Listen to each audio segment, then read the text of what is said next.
Often, poisons are so toxic that vultures can die with food still in their mouths. This means that work must take place as soon as possible to prevent further deaths. With a quick response and effective use of poison response kits, hundreds of animals can be saved from death by poisoning.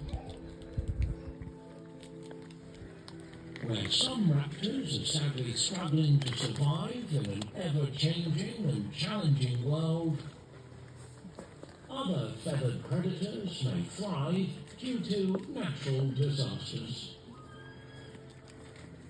Like any other disaster,